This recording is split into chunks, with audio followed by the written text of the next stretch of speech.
जय हिंद दोस्तों, कैसे हैं आप लोग। मैं आशा करता हूँ आप लोग मस्त होंगे, तंदुरुस्त होंगे, पठन पाठन में लगे होंगे और फिजिकल की तैयारी शुरू कर चुके होंगे।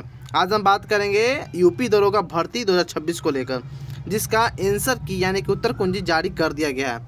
उत्तर कुंजी जारी होने से पहले बहुत से कैंडिडेट का रिव्यू देखने को मिल रहा था कि मैंने इतना क्वेश्चन सही किया, 150 क्वेश्चन सही किया, 145 क्वेश्चन सही किया, क्योंकि पेपर का जो लेवल था काफ़ी इजी या मॉडरेट देखने को मिल रही थी।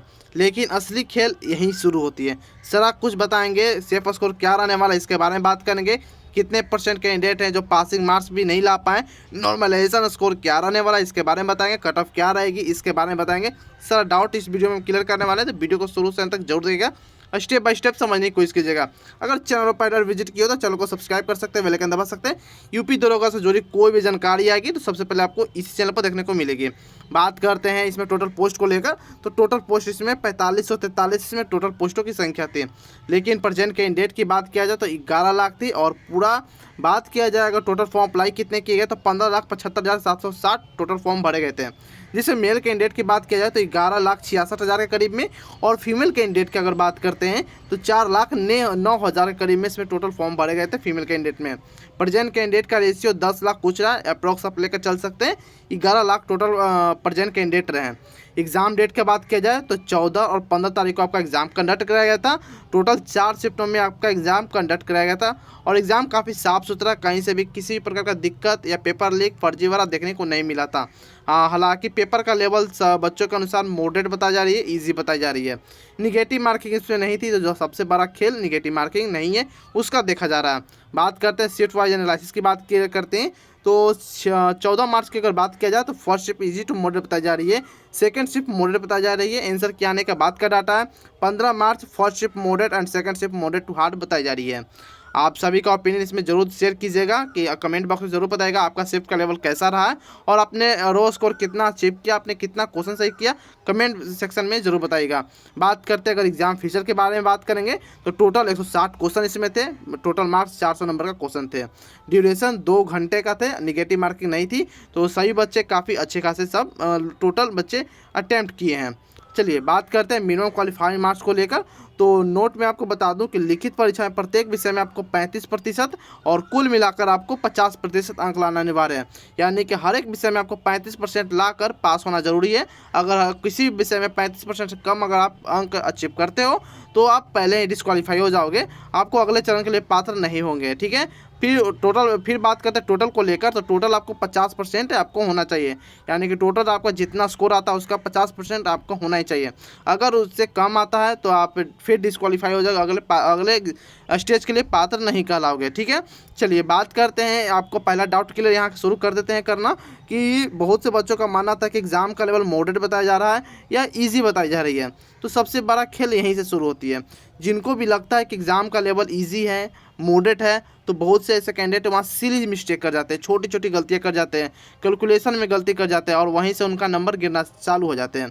बहुत से कैंडिडेट का स्कोर गिरा है, इजी होते हुए भी, मॉडरेट लेवल पेपर होते हुए बहुत से कैंडिडेट का स्कोर इस बार गिरा है। बहुत से का आपका भी गिरा होगा, आई होप आपका भी गिरा होगा, बहुत से, सिर्फ आपका नहीं, बहुत सारे कैंडिडेट का गिरा है, क्योंकि सिली मिस्टेक बहुत सारे किए। उनको लगा कि ये क्वेश्चन मैंने सही किया, लेकिन थोड़ा सा गलत, या क्वेश्चन ऑप्शन नहीं अच्छा से देखने के कारण बहुत सिली मिस्टेक इसमें बच्चों का पता चला कि सिली मिस्टेक कारण मेरा काफ़ी अंकों में घटाव देखने को मिल रहा है।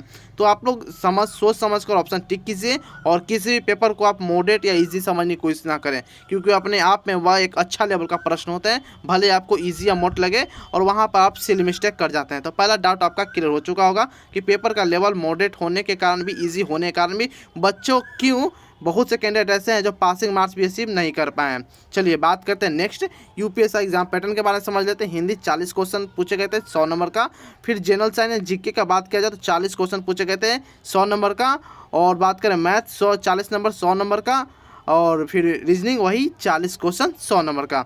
टोटल नंबर ऑफ क्वेश्चन की बात करें तो 160 क्वेश्चन थे, 400 नंबर का। इसमें आपको 2 घंटे का समय दिया गया था। चलिए बात करते हैं सब्जेक्ट वाइज एनालिसिस के बारे में। बात करें तो जनरल हिंदी आपका मॉडरेट बताया जा रही है, जीके आपका हार्ड बताया जा रहा है, और मैथ का बात करें तो मॉडरेट टू हार्ड, और रीजनिंग आपका मॉडरेट बताई जा रही है। आप लोग जरूर शेयर कीजिएगा कि हाँ सही है या गलत है। किन्हीं को ये भी लग सकता है, किन्हीं को अगर मैथ वीक हो तो उनको हार्ड भी लग सकता है, या किन्हीं को रीजनिंग वीक है तो वो भी हार्ड लग सकता है। सभी बच्चे सभी सब्जेक्ट में नहीं होते स्ट्रॉन्ग, किसी में वीक किसी में स्ट्रॉन्ग होते हैं, तो सभी का ओपिनियन इसमें अलग अलग देखने को मिल सकती है। लेकिन अपना ओपिनियन कमेंट बॉक्स में ज़रूर शेयर करना मत भूलिएगा। चलिए बात करते हैं सिलेक्शन स्टेज के बारे में बात करेंगे। आपका CBT-1 परीक्षा कंप्लीट करा लिया गया, लिखित परीक्षा आपका कंप्लीट करा लिया गया। अब बात करते हैं फिजिकल स्टैंडर्ड टेस्ट, यानी कि जिसे हम बोलते हैं PST। इसमें आपका मापदंड यानी कि हाइट वगैरह, चेस्ट वगैरह नापी जाती है। इसमें अगर पास कर जाते हो तो फिर उसके बाद आपको PAT यानी कि फिजिकल एफिशिएंसी टेस्ट के लिए बुलाई जाती है। चलिए बात करते हैं। सबसे पहले अगर आपको मैं बता दूं, OBC में और जनरल OBC और SC के लिए 168 सेंटीमीटर मेल के लिए, फीमेल के लिए 152 सेंटीमीटर, ST में 160 सेंटीमीटर मेल के लिए, फीमेल के लिए 147 सेंटीमीटर। और बात किया जाए अगर चेस्ट को लेकर तो चेस्ट में 79 सेंटीमीटर मेल के लिए, 70 OBC जनरल SC मेल के लिए, और ST 77 सेंटीमीटर ST मेल के लिए। फीमेल के लिए कोई क्राइटेरिया इसमें नहीं है। चलिए बात करते हैं PAT यानी कि फिजिकल एफिशिएंसी टेस्ट में आपको दौड़ाए जाएंगे, ठीक है। तो इसमें दौड़ के लिए आपको 4.8 किलोमीटर दौड़ना पड़ेगा 28 मिनट में, और 2.4 किलोमीटर 16 मिनट में आपको दौड़ना पड़ेगा। अब बात करते हैं, बहुत से कैंडिडेट का लग रहा है कि 28 मिनट यानी कि लगभग आधा घंटा अच्छा समय दिया जा रहा है। लेकिन देखिए, जो बच्चे बिगनर हैं या पहले कभी किसी भी एग्ज़ाम के लिए दौड़ नहीं किए हैं, फिजिकल की तैयारी नहीं किए, उनके लिए काफ़ी टफ चैलेंज होने वाला है। तो जिनका भी नंबर इतना आ रहा है तो आप ज़रूर फिजिकल में अभी से लग सकते हैं, क्योंकि 28 मिनट और लगभग 5 किलोमीटर का दौड़ पूरी करनी है। और बात करते हैं फीमेल के लिए 2.4 लगभग 2.5 किलोमीटर की दौड़ 16 मिनट में आपको कंप्लीट करना होगा। उसके बाद आपका डॉक्यूमेंट वेरिफिकेशन होगा, उसके बाद आपका मेडिकल फिटनेस की जांच की जाएगी। चलिए, मेडिकल फिटनेस में लगभग सभी लोग पास कर जाते हैं, लेकिन कुछ ऐसे होते हैं एक दो जो किसी कारणवश बड़ी बीमारी के कारण या बड़ी इश्यूज में होती है, उस कारण रिजेक्ट उसमें अनफिट पाए जाते हैं। बात करते हैं एक्सपेक्टेड कटऑफ को लेकर, तो एक्सपेक्टेड कटऑफ मैं क्वेश्चन वाइज बता रहा हूँ। अगर इतना क्वेश्चन अगर आपका सही हो चुका है तो आप लग सकते हो फिजिकल की तैयारी में। इतना क्वेश्चन आपको एक्यूरेट सही होना चाहिए। जैसे मैं बात कर रहा हूँ मेल कैंडिडेट को लेकर, TOR में जनरल से 126 से 28 क्वेश्चन अगर आपका सही हो पा रहा है तो आप ठीक ठाक हो, टेंशन लेने की कोई ज़रूरत नहीं है। आप फिजिकल की तैयारी कर सकते हो, फिजिकल की तैयारी आप स्टार्ट कर सकते हो। OBC में 123 से 25 क्वेश्चन अगर आपका सही हो रहा है तो आप भी फिजिकल की तैयारी लग सकते हो। EWS में 119 से 122 क्वेश्चन, SC की बात किया जाए 114 से 116 क्वेश्चन, और ST 108 से 112 क्वेश्चन अगर आप सही कर पा रहे हो तो टेंशन लेने की कोई ज़रूरत नहीं है। आप फिजिकल के लिए तैयारी कर सकते हो, दौड़ना स्टार्ट कर सकते हो अभी से, क्योंकि तुरंत आपको रिजल्ट के साथ आपको इसका पेट का भी आपको डेट देखने को मिल जाएगी। अब ऊपर बात करते हैं उसके बाद फीमेल कैंडिडेट वालों के लिए। तो फीमेल कैंडिडेट में आपको सबसे पहले यूआर की बात किया जाए तो 120 से 22 क्वेश्चन अगर आपका सही हो पा रहा है तो आप टेंशन लेने की ज़रूरत नहीं है, आप सेफ स्कोर में है। OBC 112 115 से 18 अगर आपका क्वेश्चन सही है तो आप गुड अटेम्प्ट है, टेंशन लेने की कोई ज़रूरत नहीं है। आप फिजिकल की तैयारी कर सकते हैं, ग्राउंड में आप अभी से दौड़ना स्टार्ट कर सकते हो। पहले आप थोड़ा थोड़ा दौड़ते दौड़ते आप तब जाकर आप काफ़ी एक्सपीरियंस का लाओगे। EWS में 112 से 15 क्वेश्चन, SC में 107 से 110 क्वेश्चन, ST की बात किया जाए तो 103 से 105 क्वेश्चन अगर आपका सही हो पा रहा है तो टेंशन लेने की कोई ज़रूरत नहीं है, इतना में आप पास कर जाओगे लिखित परीक्षा।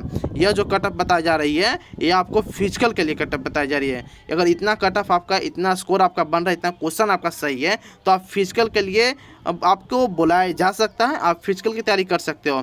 लेकिन फाइनल कट ऑफ कुछ और रहता है, उसमें कुछ अलग फ़र्क देखने को मिलती है। तो ये फाइनल कट ऑफ नहीं है, यह फिजिकल के लिए आपका कट ऑफ बताई जा रही है। अगर इतना क्वेश्चन आपका सही हो रहा है तो आप कर सकते हो। बाकी और अपना कट ऑफ और अपना या रो स्कोर जो भी है आप ज़रूर बताइएगा कमेंट बॉक्स में, आपका कितना क्वेश्चन सही हो पा रहा है। क्वेश्चन जरूर बताइएगा, आप कैटेगरी क्या है और ये बताइएगा। लेकिन मिंत्रा में बात किया जाए और फ्लिपकार्ट में अभी सेल अच्छा खासा लगा हुआ है, तो कुछ भी प्रोडक्ट अभी खरीदना है तो आप फ्लिपकार्ट या मिंत्रा पर जाकर खरीद सकते हैं।